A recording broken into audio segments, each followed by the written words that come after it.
Results आ रहे हैं दमदार ब्रोकिंग, वेल्थ मैनेजमेंट और फाइनेंशियल सर्विसेज कंपनियों के भी। जी हाँ, वक्त है न्यूज़ पर व्यूज़ का। मुलाकात करेंगे आनंद राठी वेल्थ लिमिटेड के टॉप मैनेजमेंट से।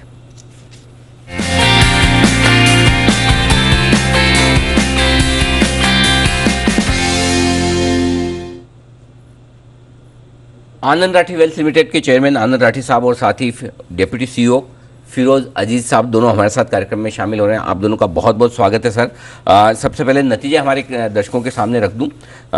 बहुत ही ज़बरदस्त तिमाही रही है ये। दूसरी तिमाही के जो नतीजे आए हैं साल दर साल में आपको बता दूं, आय में 34% की दमदार बढ़त है, मुनाफा 39% बढ़कर आया है, कामकाजी मुनाफा 60 करोड़ पहुंचा है और मार्जिन्स में जो बढ़त हुई है लगभग 44.5% के आसपास मार्जिन्स पहुंचे हैं।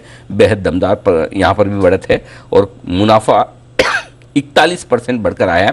कंपनी ने 5 रुपये का दूसरा डिविडेंड भी अनाउंस किया है।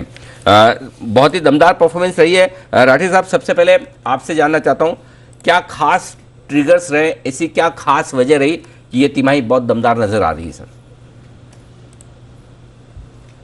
देखिए अनिल, जैसे पिछली तिमाही में भी था जी, इस बार मार्केट इतना अच्छा नहीं होने के बावजूद भी इसमें मुख्य कारण हमारी अच्छे रिजल्ट्स आने का है। जो हमारी वैल्यू प्रोपोजिशन जो हमने कस्टमर्स को दे रखी है वो बड़ी एक मैथमेटिकल मॉडल है। रिस्क कम करके कैसे रिटर्न, रीजनेबल रिटर्न कस्टमर को मिले, क्लाइंट को मिले, ये हमारी जो फिलोसॉफी रही है शुरू से, उसका एक आज नतीजा कि धीरे धीरे जब खराब मार्केट होते हैं तो उल्टे ज़्यादा अट्रैक्ट होते हैं हमारे पास क्लाइंट। उनको लगता है कि भाई ये हमने जो मॉडल उनको दिया है वो बिजनेस मॉडल डेफिनेटली एक बड़ा रिलायबल मॉडल है, उससे कंसिस्टेंटली उनको ठीक से रिटर्न मिल रहे हैं। तो मेरा मानना है कि मेन रीज़न जो है ये हमारा जो वैल्यू प्रोपोजिशन हमने कस्टमर्स को दे रखा है वो मेन रीज़न इसके कारण रहा है। बिल्कुल परफेक्ट सर। पिछली तिमाही भी बड़ी मजबूत थी, आपने कहा भी कि अगला क्वार्टर भी मजबूत दिखेगा। क्या यही शुरुआत के 6 महीनों का ट्रेंड राठी साहब अगले 6 महीनों के लिए भी मानकर चल सकते हैं?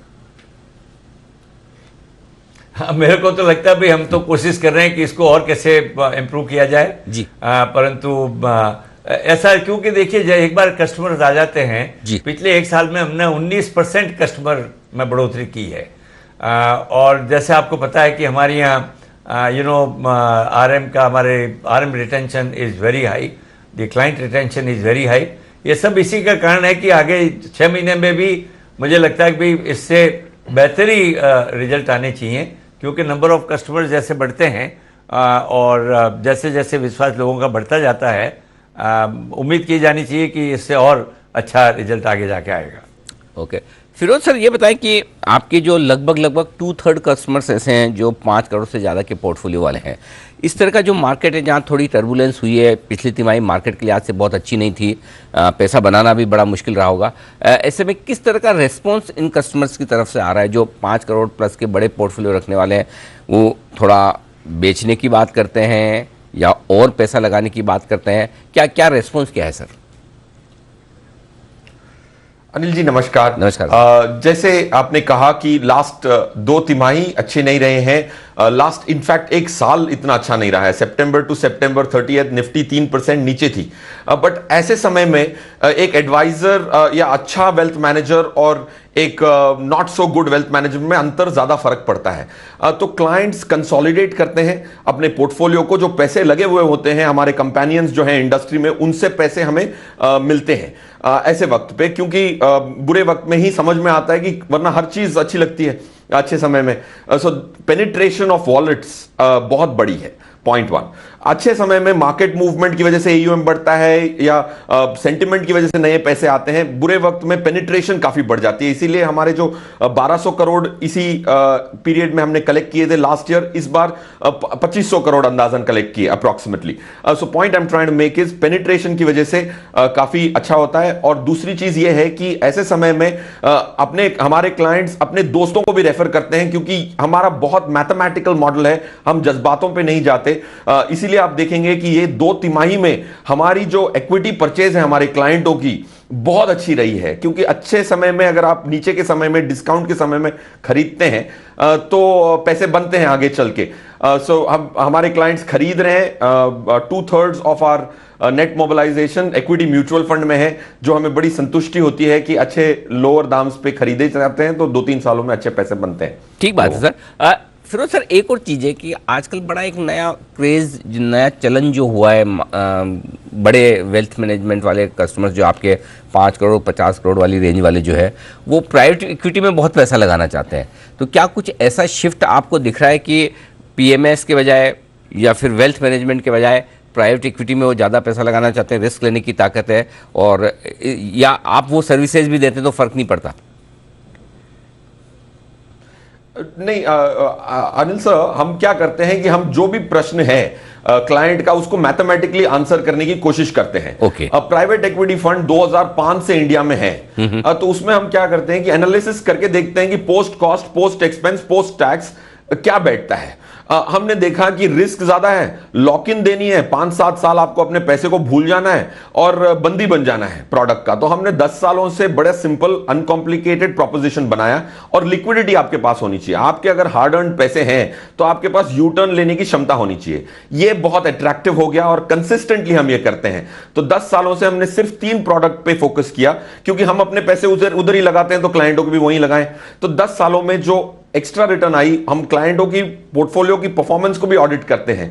तो efficiency which is return upon risk, जब क्लाइंट देखता है कि यार मैं मिस आउट नहीं कर रहा हूं, मैं अनलिस्टेड स्टॉक नहीं खरीद के मेरी कोई ऑब्जेक्टिव मीट हो रही है, so when the client is meeting the objective, हम ज्यादा इधर उधर नहीं जाते, हम क्लाइंट के ऑब्जेक्टिव पे फोकस करते हैं। अगर क्लाइंट खुश है तो हम खुश हैं तो शेयर होल्डर भी खुश हो जाए। बिल्कुल, आपके शेयर होल्डर्स तो मुस्कुरा रहे हैं क्योंकि stock already life time high के आसपास ट्रेड कर रहा है। राठी साहब, जो आपने वित्त वर्ष 2023 के लिए टारगेट्स दिए थे, आय के, मुनाफे के लगभग 53% से ज़्यादा आप पहले हाफ में अचीव कर चुके हैं, तो वहाँ तो दिक्कत है ही नहीं किसी तरह की।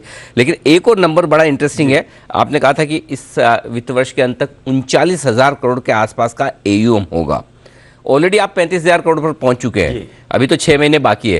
तो आज सही मौका है सर, इस टारगेट को थोड़ा ऊपर की तरफ रिवाइज करवा दें। टीम के लिए भी आपको डायरेक्शन मिल जाएगा कि उन्हें फिरोज सर को क्या टारगेट हासिल करना है, और शेयर होल्डर्स को भी आइडिया लग जाएगा। जी नहीं, सही है। हमारे देखिए, हमेशा जो टारगेट हम देते हैं थोड़े कंजर्वेटिव ही देते हैं, इंटरनल टारगेट्स हमेशा ज़्यादा रहते हैं। अच्छा। और इसीलिए आपने देखा कि भाई 53% अगर फर्स्ट 6 मंथ्स में अचीव हो गया है आपके रेवेन्यू एंड प्रॉफिट बोथ, वो ये कहानी पूरी बता देता है कि हमारा क्या थिंकिंग है। डेफिनेटली हम चाहेंगे कि भाई इसको आगे बढ़ाएं, 40,000 करोड़ के ऊपर जाएं 6 महीने में। परंतु हाँ, एक टारगेट जो है हमने गाइडेंस 6 महीने 1 साल में दे रखी है। हम नहीं चाहते कि भाई हर क्वार्टर में गाइडेंस को रिवाइज करें। 1 साल की गाइडेंस है, उसको हम करेंगे। अगले साल गाइडेंस अगर अच्छा रहा तो डेफिनेटली और अच्छे गाइडेंस हम दे पाएंगे। बात है सर। एक ओवरऑल रुझान मैं आपसे लेना चाहता हूं, चूंकि आप हैं, किस तरह के बदलाव ब्रोकिंग और वेल्थ मैनेजमेंट बिजनेस में दिख रहे हैं? क्योंकि पिछले 1.5-2 साल में नए अकाउंट काफ़ी आए हैं, लोगों का इंटरेस्ट इक्विटी में काफ़ी बढ़ा है। जो बड़े चेंज आप देख रहे हैं सर, बताएं। देखिए, सबसे बड़ा चेंज तो यह है कि लोगों का एसेट एलोकेशन में, इक्विटी में एसेट एलोकेशन पिछले 2-3 साल में बढ़ा है। और मेरा मानना है कि ये रुझान चालू रहेगा, क्योंकि अगर सारे एसेट एलोकेशन में अगर दूसरी एसेट क्लासेस देखें तो उनमें जो पहले अट्रैक्टिवनेस लगती थी, सबसे ज़्यादा पैसा रियल एस्टेट में लगा हुआ है जैसे पास्ट में, तो अब वो रियल एस्टेट में एज इन्वेस्टर जो है वो बहुत अट्रैक्टिव एसेट क्लास नहीं है। बल्कि पिछले 5 साल में तो अगर आप यूँ सोचें तो अपॉर्चुनिटी कॉस्ट ज़्यादा ही लगी है। 5 साल में दाम बढ़े नहीं, अगर या कुछ भी बढ़े और 10% भी साल का नुकसान गिने तो रियल एस्टेट में आदमी को रिटर्न नहीं मिला है। Gold is is fluctuating and not given that high returns. तो ओनली एसेट क्लास डेट का आपको इंटरेस्ट रेट्स इतनी कम है। तो समझ लोगों में जो एजुकेशन अब धीरे धीरे जो बढ़ती जा रही है, हमारा मानना, हम भी इन्वेस्टर एजुकेशन में बहुत विश्वास रखते हैं। हमने तो जब से ये बिज़नेस चालू किया इन्वेस्टर एजुकेशन की तरफ ध्यान दिया। आज से भी स्टॉक एक्सचेंज सब मिलकर इन्वेस्टर एजुकेशन में ध्यान दे रहे हैं, म्यूचुअल फंड्स एजुकेशन में ध्यान दे रहे हैं। तो जैसे जैसे इन्वेस्टर्स को एजुकेशन होगा Anil, allocation to equity as an asset class will keep on increasing, क्योंकि इंडिया में ये अपॉर्चुनिटी ज़बरदस्त है कि भाई कंपनियों की ग्रोथ बहुत अच्छी होगी। जैसे जैसे इकोनॉमी की ग्रोथ होगी, अच्छी कंपनियों की जरूर ग्रोथ होगी। तो मेरा मानना है कि इसलिए दूसरी तरफ रिस्क जो है, जिस तरह के सेबी ने और एक्सचेंजेस ने चेंजेस किए हैं, रिस्क मैनेजमेंट काफ़ी अच्छा हो गया है। तो इसलिए ब्रोकर्स को भी रिस्क कम हो गई है, इन्वेस्टर को रिस्क कम हो गई है, इसलिए भी लोग ज़्यादा अट्रैक्ट हो रहे हैं। एक ही सुझाव मेरा हमेशा रहता है कि इन्वेस्टर्स जो है कैश मार्केट में इन्वेस्ट करके रखें, उस पर अगर ज़्यादा ध्यान दें तो ज़रूर इस मार्केट में पैसा कमाने की अच्छी उनको उम्मीद हो सकती है। बिल्कुल सर, आपकी सलाह और आपका जो डायरेक्शन है वो डेफिनेटली इन्वेस्टर्स के बहुत काम का है। और आपसे विदा लेने का वक्त है, लेकिन आप दोनों को बहुत बहुत शुभकामनाएं। जितना बढ़िया ये पहले 6 महीनों का समय रहा है आपकी कंपनी के लिए, उम्मीद करते हैं उतनी ही दमदार परफॉर्मेंस बचे हुए फाइनेंशियल ईयर के लिए भी आनंद राठी वेल्थ की तरफ से आती हुई दिखे।